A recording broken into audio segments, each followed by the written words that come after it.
Off the west coast of Scotland, in the United Kingdom, we find the Isle of Mull, the second largest island of the Inner Hebrides. Volcanic in nature, the island is known for its beautiful landscapes and peaceful scenery, which is shaped by the weather. With a climate partially moderated by the Atlantic Ocean currents and a coastline of approximately 480 kilometers, water is indeed very present in the island, influencing every ecosystem and behavior of all the animals living in the area. From the smallest to the largest, each habitat and creature relies on water for survival.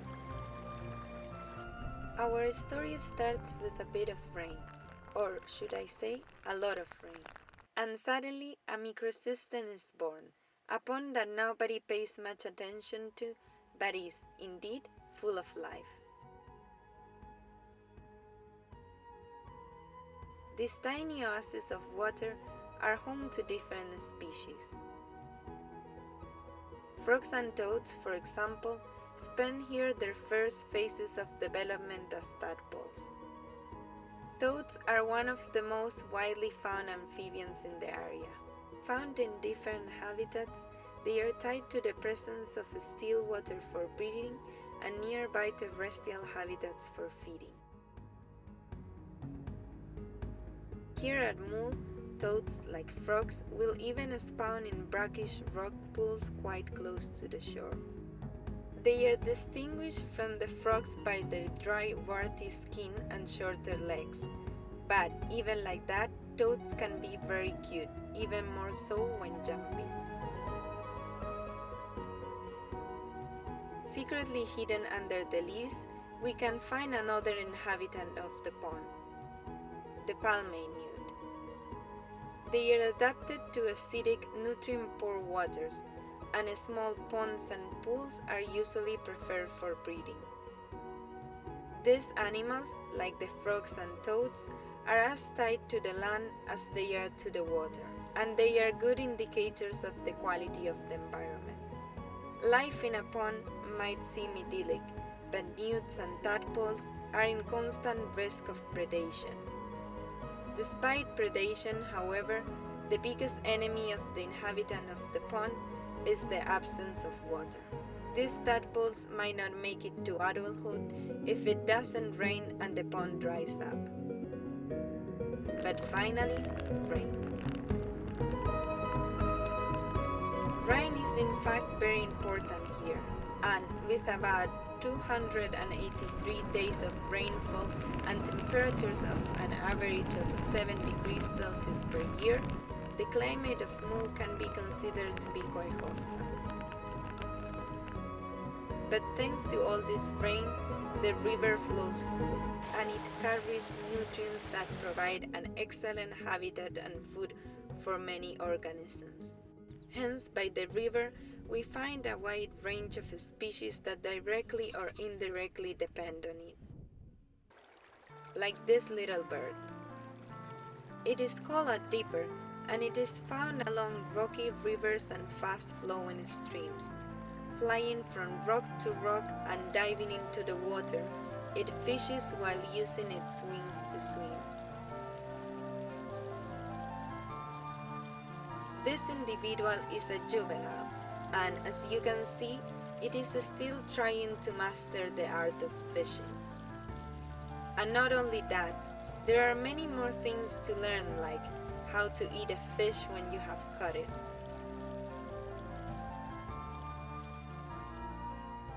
Other animals take advantage of the river in a different way. Especially during these warm, sunny days, a bath is the perfect way to cool down. Rivers are also used by people to convert the fast flow of water into electrical power. Hydropower plants, like these ones, capture the energy of falling water that comes from upstream to generate electricity. River valleys and plains provide fertile soils, which, together with the constant rains, allow Mull to be always green. This abundance of food sustains many species, and some of them feed and hide in here no matter what size they are. Among the fields of flowers and ferns, a pair of ears pops out. Red deer.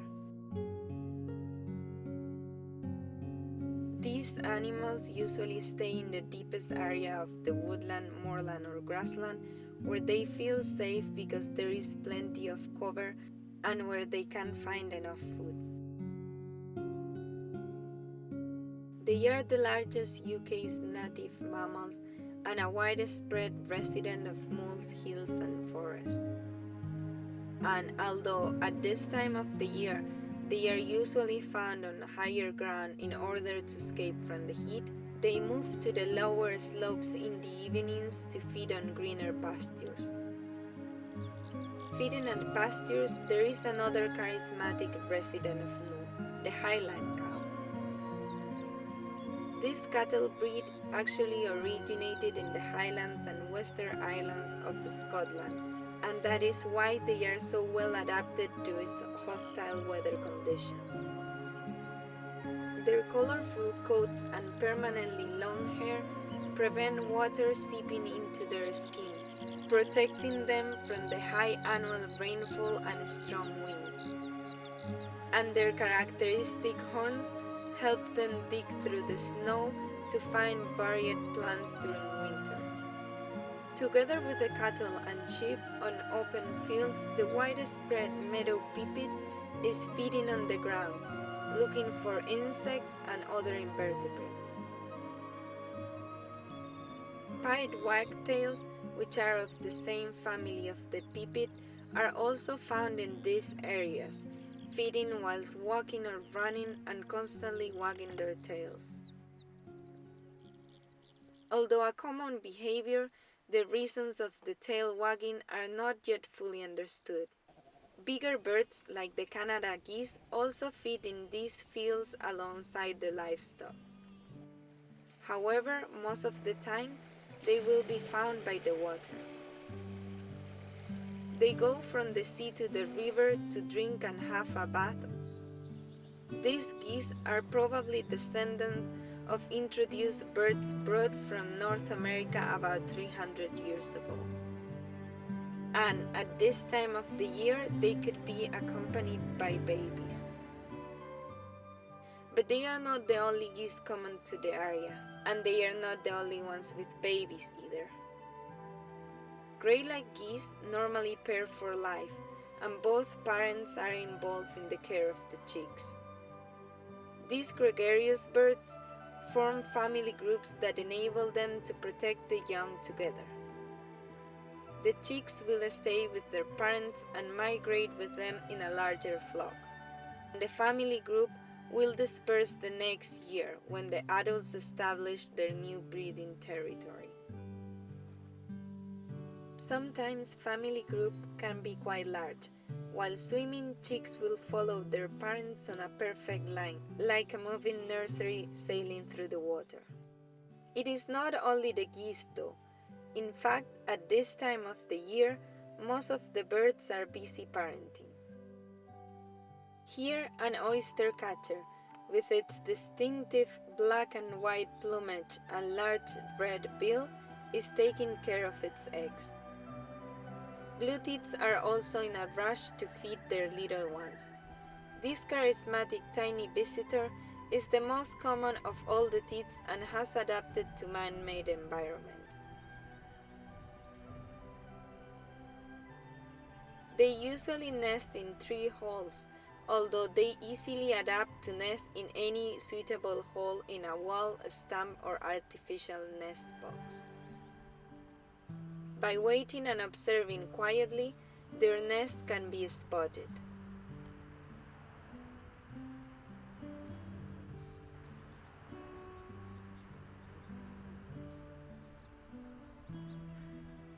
Like the blue tits, other birds lay eggs in the spring, when the woods are full of caterpillars and other invertebrates.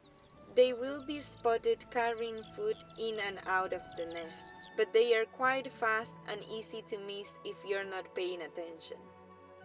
It is not only the birds, however. During the spring, all the young animals are out and enjoying the weather.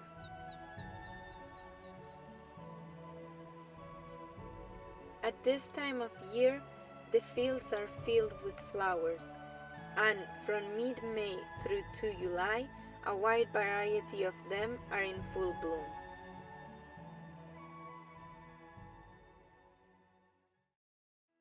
But it is the coastline that offers some of the most spectacular landscapes of the island.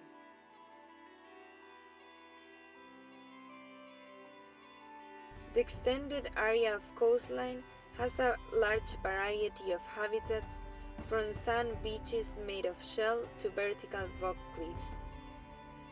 This wide range of habitats not only proportionate spectacular landscapes, but also a way of entertainment. Even livestock sometimes comes down to the coast to eat the seaweed and obtain salt and vitamins needed for their diet.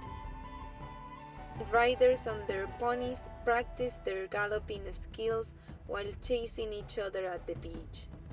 People are, indeed, closely tied to the sea.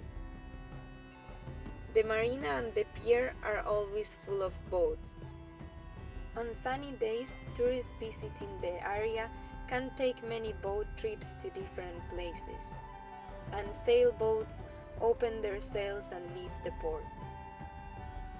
The pure clear waters around the island provide fishing boats and fish farms with crustacean, mollusks, and fish. Fishermen caught langoustine, crabs, lobsters, clams, and many varieties of seafood, and the fish farms grow salmon and mussels.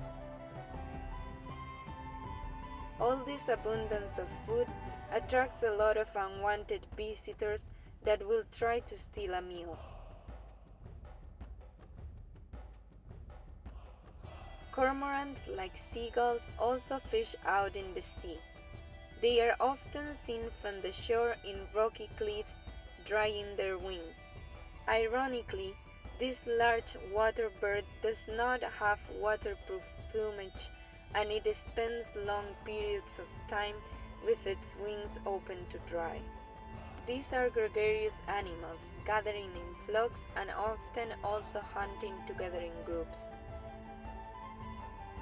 They dive to fish, and they are in fact quite good, usually going to a depth of up to 10 meters to catch fish. A dazzling array of marine species can be found by the shore. For example, seals, which can be seen sunbathing at low tide. Common seals and gray seals can be found together, and although they are very similar, their personalities are quite different. They are both graceful swimmers, with a thick layer of blubber that provides insulation against cold seas. Watch out for them performing their porpoising behavior when they arc out of the water to sunbathe.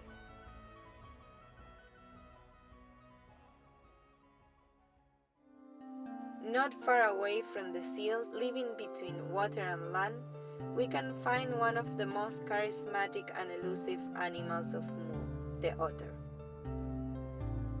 Mull is home to a thriving population of otters that depend on both fresh and salt water. These playful creatures are graceful swimmers and usually nocturnal, but here in Mull, they are active at different times of the day because their feeding patterns are mainly dependent on the state of the tide. If you're patient enough, you might get the amazing opportunity to witness an otter fishing.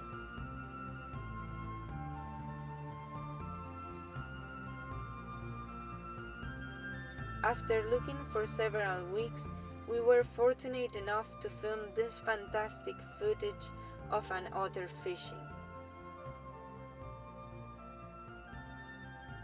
We can see that he swims to shore to eat his meal, meaning that he has caught a large catch. He swims while sticking his head out of the water to be able to breathe.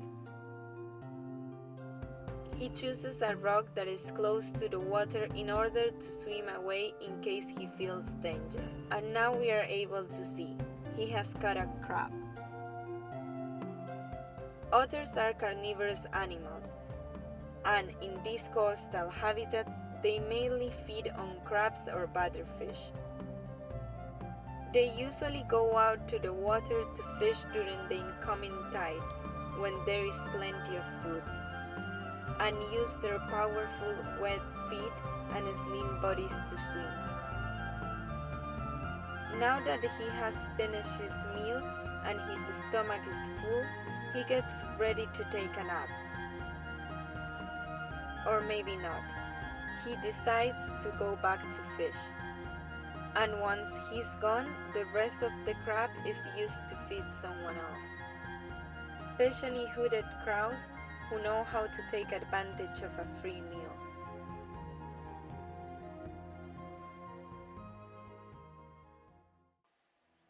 Seagulls are another species that love crabs. They are resourceful and intelligent birds that take a wide range of prey. Their carnivorous and opportunistic behavior have allowed them to thrive where other species have not been able to survive. They might find their prey whilst flying or dipping into the water or searching on food in the shallows, like this one, which has also found a crab. Herons also fish by the shore, and although they are most known to be near rivers, this common resident, like the otter, is usually spotted by the coast at Mull. They are often seen standing like statues and patiently waiting for fish.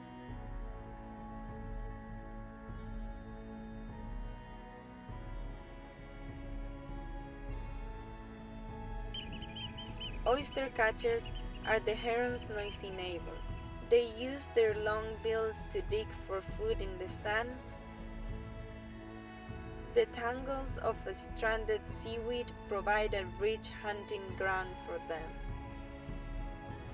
One of the most beautiful water birds, however, is the swan.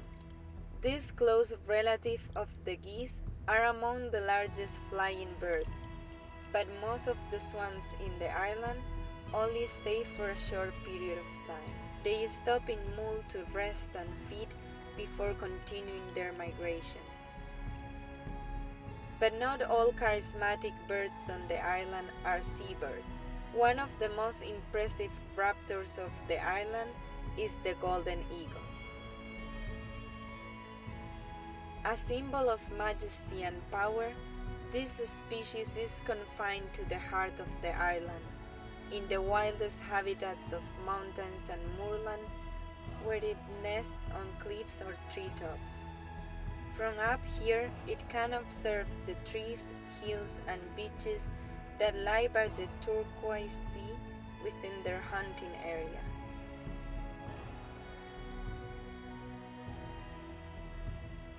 Mull and the Isle of Skye have the greatest concentration of golden eagles per acre than anywhere else in the world.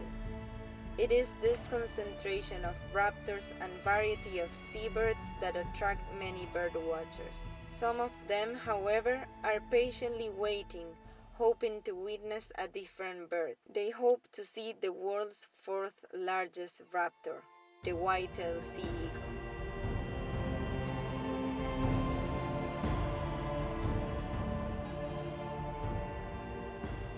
With a wingspan of over 2 meters, these impressive birds of prey were driven to extinction in England more than 200 years ago, and they became extinct in Scotland at the start of the last century.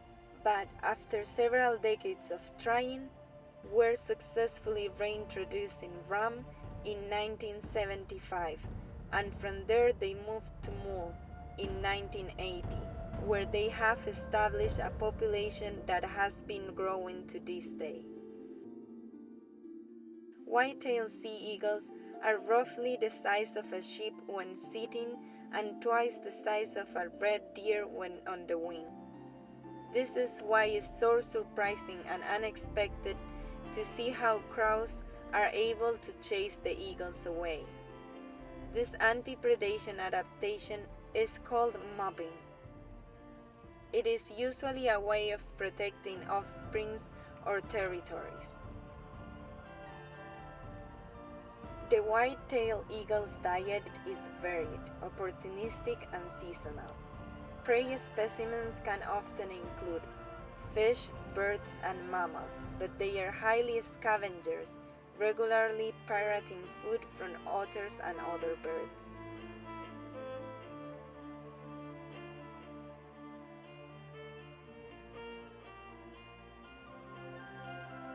It is because of the abundance of these eagles that the island has become known to some as Eagle Island.